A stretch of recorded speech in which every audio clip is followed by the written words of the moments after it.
Today's conveyancing clients expect speed, clarity, and frequent updates. But tight margins and rising client expectations put pressure on conveyancing practices. With smart automation and clear workflows, Leap helps conveyancing teams spend less time on admin and more time supporting their clients. Learn more at leap.co.uk. You're listening to the Today's Conveyancer podcast, the leading source of information for residential property lawyers in England and Wales. Don't forget to subscribe and sign up to our free newsletter at todaysconveyancer.co.uk. You can also follow us on LinkedIn and Twitter. Hello, welcome along to the latest Today's Conveyancer podcast. Today we are talking all about property law, but there are no property lawyers on the discussion. Today we have Bruce Griffin, who's the founder and CEO of Eden Conveyancing, not a lawyer, and myself, also not a lawyer. Great to have you on the podcast. Thanks so much for joining. Yeah, thank you for having me. I'm looking forward to the conversation today. I always like to start out with getting a feel for somebody, and we make a joke about the fact that you're a non-lawyer running a law firm, but there must be a story behind that. Tell us in the first instance who you are and a bit about your background as well, Bruce. Yeah, so I started my journey about 25 years ago. I work in the tech industry, have worked in the tech industry for a long time. Right from uni, I set up my first business, and over the last 25 years, predominantly been working with large corporates to help them use property data to create better experiences for their clients and also for their employees. But never been a property lawyer, never kind of interested in becoming a lawyer either. But about 7 years ago now, I did a property transaction. I bought a property, and it didn't go that well, got to be honest. There were many bumps along the road in terms of understanding the process. I hadn't done many property transactions before that. So I was naive. I didn't really understand what was involved.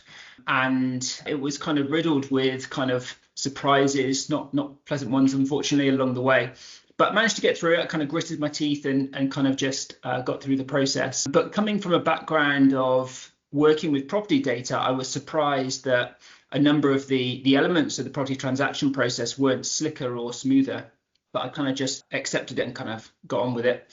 And then in 2020, I bought a second property, completely different. So the first one was residential. The second one was a commercial building, and the transaction had all the same kind of problems. For me, the frustrations were around uncertainty. I didn't really understand or know what was going on. It was very difficult to speak to the right people. And so I thought to myself that there must be a way to improve this process for consumers, for clients at the end of the journey. So that was my motivation to get into the conveyancing industry, but definitely not a lawyer. So lots of learning and lots of good people that I've had around me that's really helped with the process. Go back to your background in property data and expand on that. What kind of data were you working with, and how were you using it to enable these improved customer journeys that you were talking about? Essentially, what we do is property data inherently is pretty awful. We're finding that now, aren't we, with this sort of drive towards greater upfront information, material information, however you want to describe it. We're finding it's very difficult actually to, one, identify what that is. It's so subjective, but two, then get it into a kind of codified state so that we can share it. Yeah, and everyone's got their own opinion as well about what that codified state should be. There isn't consensus yet across the whole industry because everyone's got their own kind of perspective, their own bias. And that's been the case for a long time with property information. So, we started working with large corporates to help them understand the structure of buildings, how high they were, how many units were in those buildings, what facilities were available in those buildings. And then we moved on to using external information like energy information, planning information to get a better feel for the potential of a building or the value of a building. And that whole process was riddled with kind of inconsistencies. And so a lot of the work that we did was about trying to get the best outcome possible with kind of the data that was available. So it's a real challenge that underpins the industry. So working with property information is difficult. It's fundamentally kind of flawed or inconsistent. Even address data itself in the UK, there isn't consistency even around kind of unique identifiers for address information, certainly in blocks of flats or multiple dwelling units. And so, yeah, we had to work pretty hard with organisations to get the best outcome we could with the data available. And I think that's definitely one of the challenges that faces the conveyancing industry. Oh, massively, and no arguments here. Most people, though, Bruce, would just kind of shrug it off and go, do you know what? Had a bad experience. I won't bother moving again. And we're seeing that, in terms of the length of time that people now stay in homes. It was 7 years, 15, 20 years ago. Average length of time people stay in their homes now is around 20 years. Most people, though, don't think to themselves, do you know what? I'm going to try and solve this myself and set up a conveyancing firm. Yeah, well, I've been always a glut for punishment, I think. So the driver for me comes from believing that process of buying a home is such a special moment. It's one of those big life moments. And I think if we can make that experience smoother, easier, fundamentally more enjoyable. I know that kind of seems a bit of a stretch sometimes when we hear about all the kind of stressful frustrations, but I believe it should be an enjoyable process, especially for first-time buyers. This is one of those kind of becoming an adult moments when you buy your first home, and anything we can do to make that exciting and enjoyable can only be a good thing. And I think it definitely can be done. I'm definitely an optimist, and I believe that the way that the industry, or the potential there is for the industry to improve is definitely there. We've got some amazing property lawyers in the industry that work incredibly hard to deliver a great experience, and I think probably sometimes they feel as though they're pushing water uphill because they don't have the tools, or they don't have the time, or they don't have the opportunity to deliver the kind of service and experience that they want. And so I think it's about putting enablers in place for those things so that these highly qualified professionals can deliver the experience they want to clients. So I think there's a massive opportunity for transformation and improvement, and that's what got me excited, and that's what we're passionate about, is creating a great experience for clients, but also creating an environment for property lawyers where they can thrive, where they can deliver the type of work to clients that they want to. Uncertainty is inherent in the transaction, unfortunately. You've described how you see a lot of professionals straitjacketed or don't have the tools to go and deliver what they want to do. What do you see then as the blockers to going and delivering the best work of your career? I would start with the amount of time that property lawyers have. I think that there has to be a level of realism about the volume of work an individual can do and the quality at which that work can be delivered. I was talking with my senior leadership team recently, and we were talking about kind of the cognitive load that any one property lawyer can have, even with all the automations and efficiency in the world. There's a cognitive load where, there's only so many cases and clients that you can kind of keep in your head at any one time. And so I think that is a constraint that balances with the amount of money that you charge for conveyancing. Unfortunately, within an industry, there are firms that are driving down price and commoditizing the service, which ultimately leads to poor quality because property lawyers don't have the amount of time to invest in those relationships with clients and provide the service that we want. So I think probably that's definitely sits at kind of one aspect of the problem. The other aspect is the volume of property lawyers that are leaving the industry. It's a really, really big problem.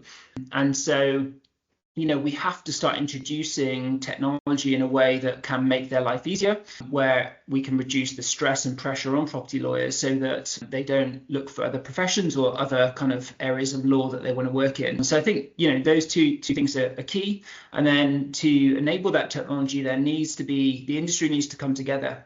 And we've got to have better alignment between all the different parties involved, because fundamentally it's a collaboration. And this is probably one of the things that I didn't appreciate enough when I started the business kind of 3 or 4 years ago, is that I thought very naively we could come in, create a great experience, experience and nothing could touch that. But actually, we're at the mercy, every firm is at the mercy of who's on the other side of the transaction. And there are a number of other parties involved in the process. So it's an industry problem that we need to solve, not a kind of firm kind of problem that can be solved, I think. So that was a big learning for me when, over the first couple of years, the level of constraint that other parts of the transaction that are outside your control have.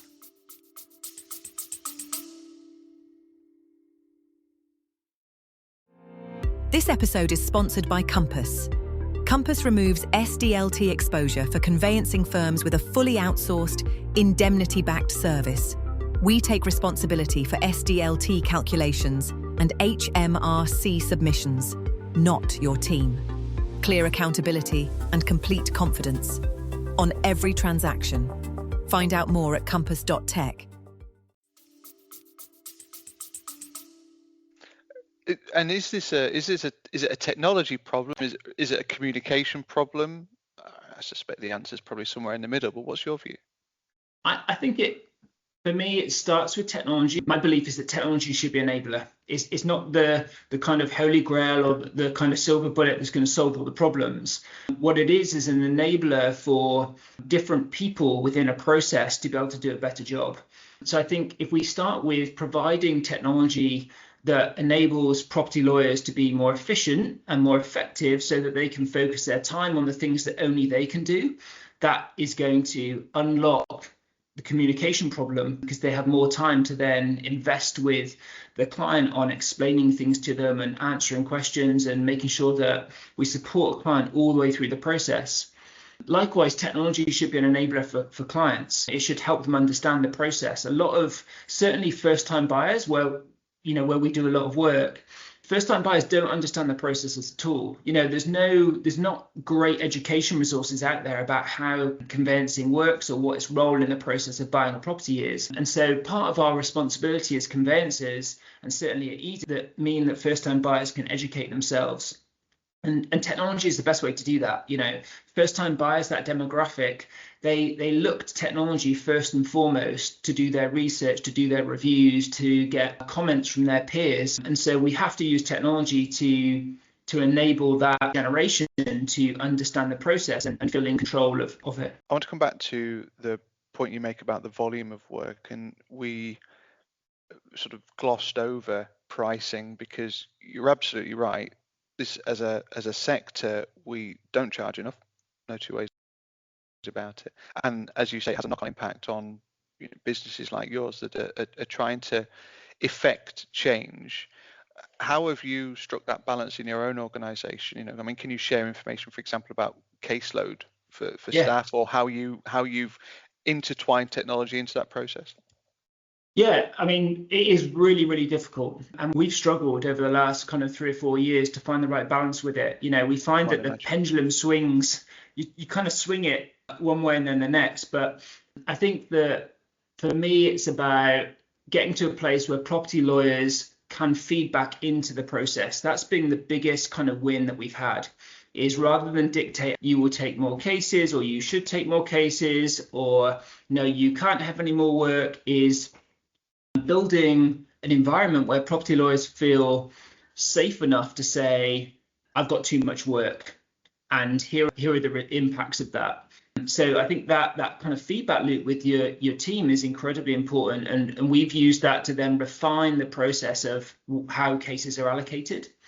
So our platform has an algorithm in it that allocates cases out, and that's allocated based on the quantity of cases that a property lawyer currently has. It also uses complexity of those cases to understand. 60 freehold sales is very different than 60 leasehold new build purchases. So the complexity of the work involved is also really important. So we have an algorithm that kind of takes those things into account, along with the experience level of the property lawyer. But we also then try and give our property lawyers almost like this overflow valve that they can turn on and off, where they can say, actually, I've got some capacity to take some more work, or no, I don't right now, because of maybe, someone having a lot of new cases coming in. There's definitely a front loading of the work involved. So it's a highly complex problem that you can't just say, 60 cases is the right number or 50 cases is the right number.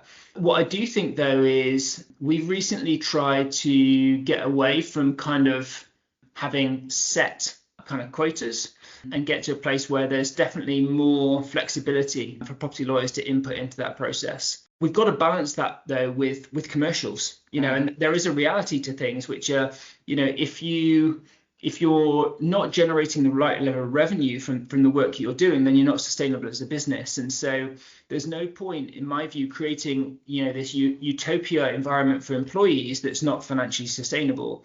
And so we've had to balance that with what the legal fees are that we're charging. And, one of the things we've done recently is make sure that we equip property lawyers to know when there's additional services that clients need, that clients are asking for, and that we charge appropriately when clients need those additional services. But it's also about getting our pricing to a level that allows us to deliver a great service. What we don't want to do is not give the property lawyers time to deliver that 5-star service that kind of is our aim and that sits at the heart of what we do. And actually we had this over the summer where we swung the pendulum too much one way, where there was too much work and that eroded the client experience. And we saw that directly in our satisfaction survey. So we do a satisfaction survey with every single client, and we saw our numbers drop. And that also was kind of the indicator or the trigger for us to go, hold on, we're no longer delivering the promise that we kind of set out to deliver. So I think there's that feedback loop from property lawyers, but also there's a feedback loop through satisfaction surveys that tells us when the service is being eroded because of the volume.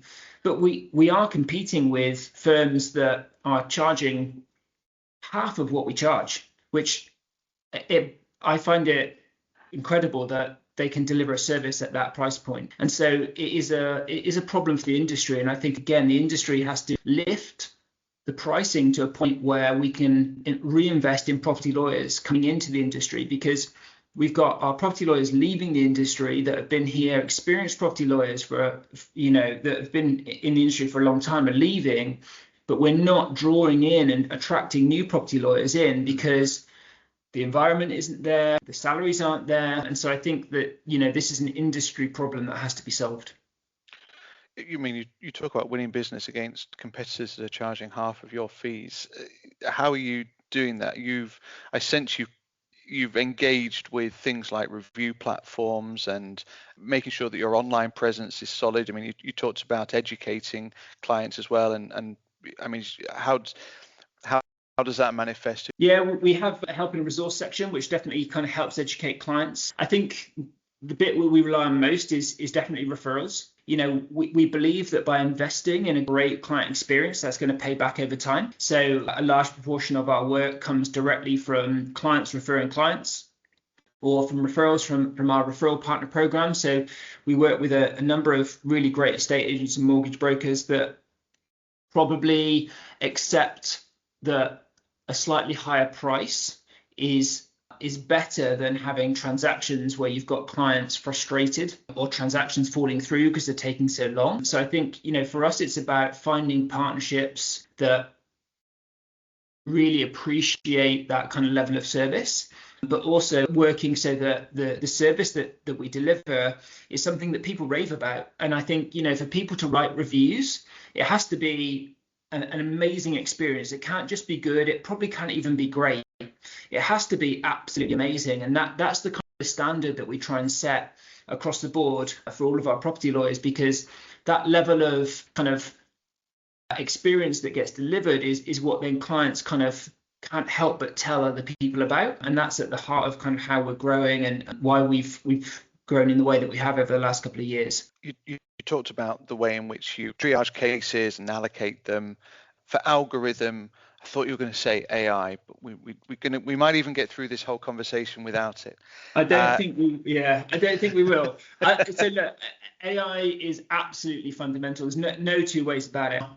It's an interesting topic of conversation internally, because I'm trying to build an environment where we put AI into the right position within the organization. So I think there's a level of fear that AI is a successor to property lawyers or a successor to humans. And I don't believe it is. I also, however, don't believe that it is a service that you should just delegate tasks to.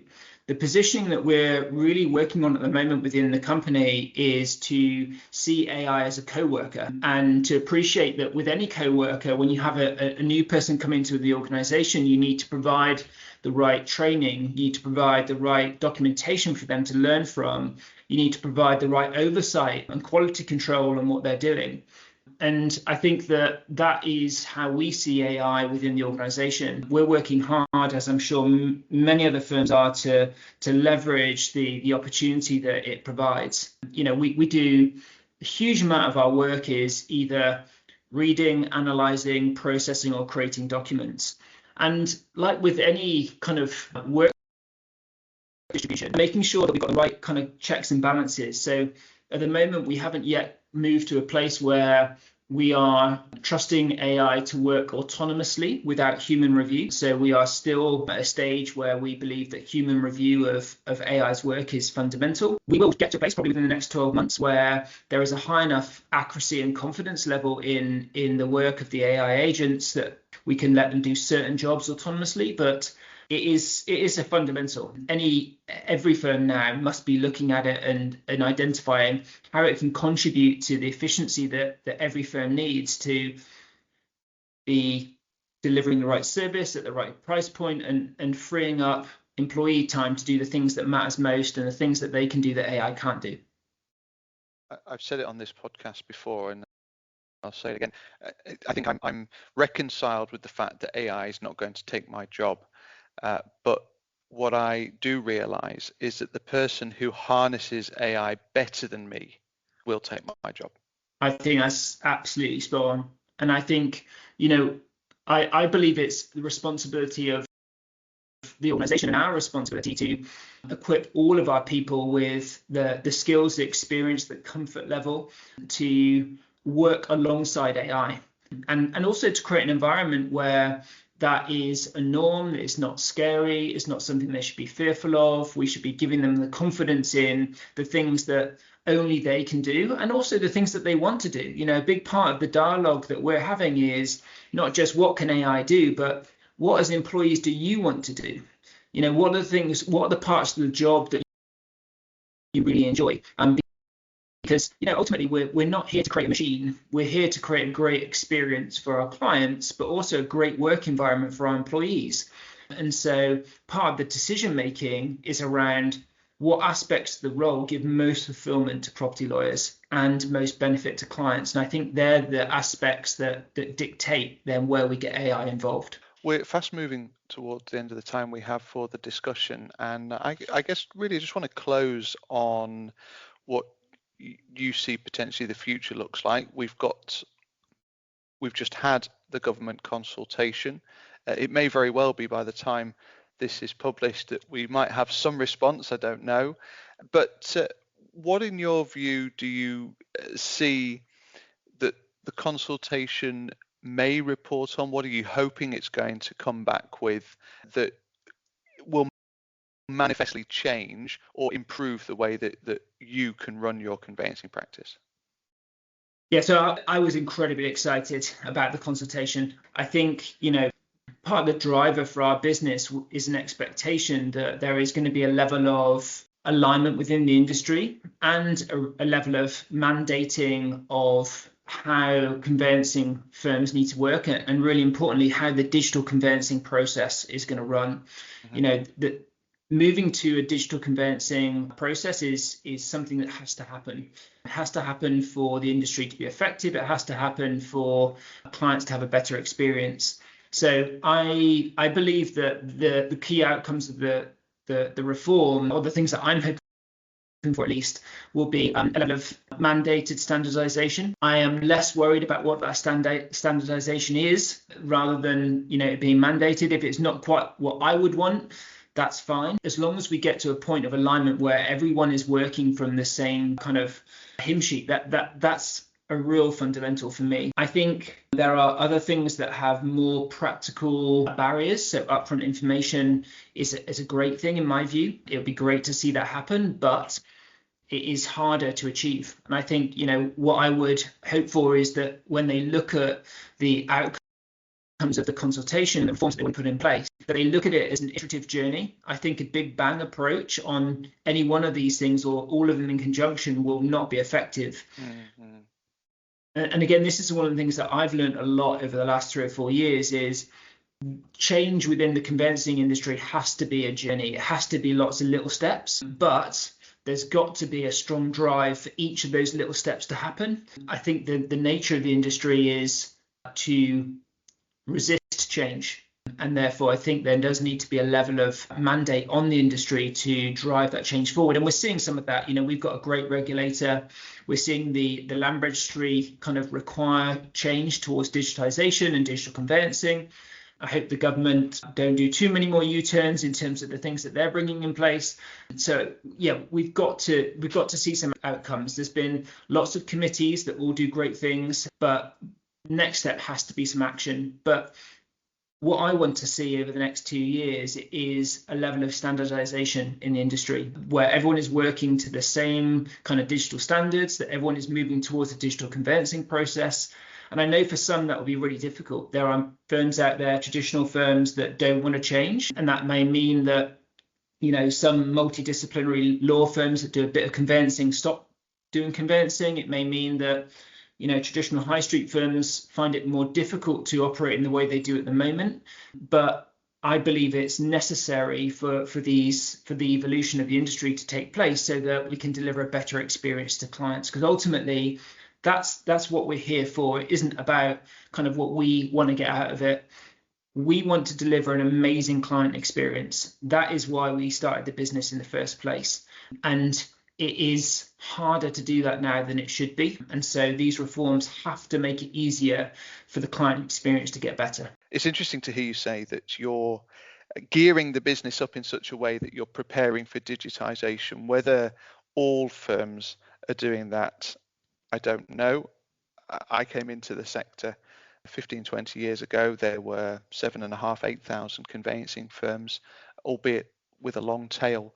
I think the latest stats are somewhere around 3,500 conveyancing firms. So the market has contracted massively. And my suspicion is it will continue to do so if firms aren't prepared for what's coming round the corner.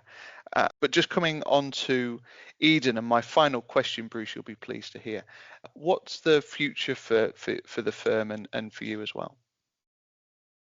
Our future is very much around growth. We believe that the industry is going to continue contracting, as you say. And the reason for growth for us is because we believe there's a critical mass that you've got to get to as a firm to be able to influence change to the level that we want to influence change.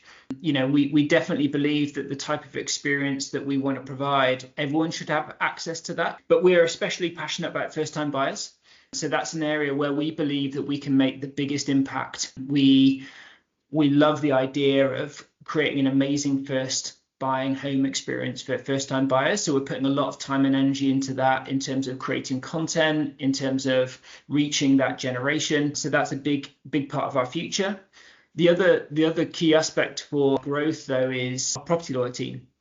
We know that it's our responsibility to create an environment where property lawyers love what they do, enjoy coming to work every day. And that's a continual challenge that we will kind of step up to. But if we don't create that environment that property lawyers want to be part of, both those that are in the industry and new property lawyers coming into the industry, then we're not getting the industry ready for the future, and we're not going to be able to grow in the way that we want to. So building an environment for our team that is a great place to work, as well as continue to grow the clients that we can deliver a great experience for, especially first-time buyers. That's at the heart of what we're focused on. We obviously wish you all the very best with that, Bruce. Thank you very much indeed for joining the podcast and for sharing a bit about your unorthodox story.